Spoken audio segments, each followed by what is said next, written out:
So we have here the doc type HTML. So the HTML, then the head, then we are going to start with the title, my personal website, then body, then the background color, then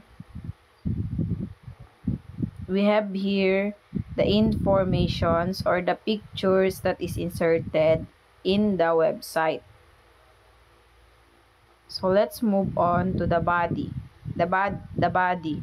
So the center, then division, then here we have the H1, which is the welcome to our website. Then another division here, picture of my partner, which is Shara. Then I am here H1. I am Shara Gay H Saniko. Then her picture.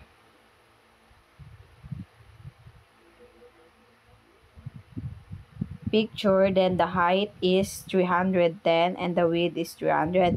Then about myself is the another one is the H3. So the paragraph here is my name is Shara Saniko. Welcome to my personal website. So when you are going to close the paragraph, you need to put this one, the close tag and the paragraph.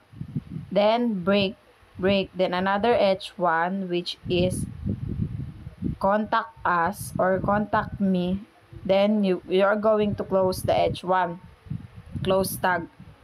Then division, then another here is the name, then Sharagay Saniko, then another course and section, then here, then division, then break. Then let's move on to my information, which is here H1. Then after the name, the image with height 300 and width 300. Then H3 about myself. Then paragraph is my name is Amy Arcaño and welcome to my personal website. Then H1 another, contact me. Then here the informations, the name, the course and section, age. Then here we inserted some pictures, then a video of my works, yung mga. Then to end, the end of the paragraph is the copyright and copy 2024, all rights reserved, designed by Shara and Amy.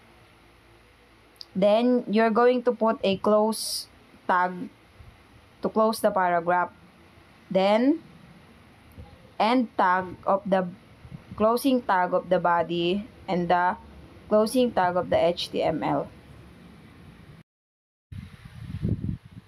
So in this coding or doing our website, we downloaded the app code.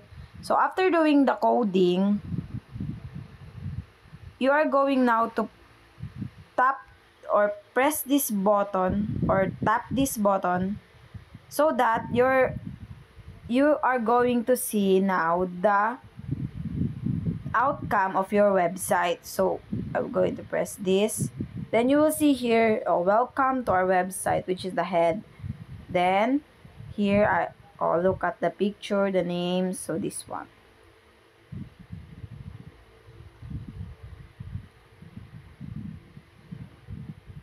Then you can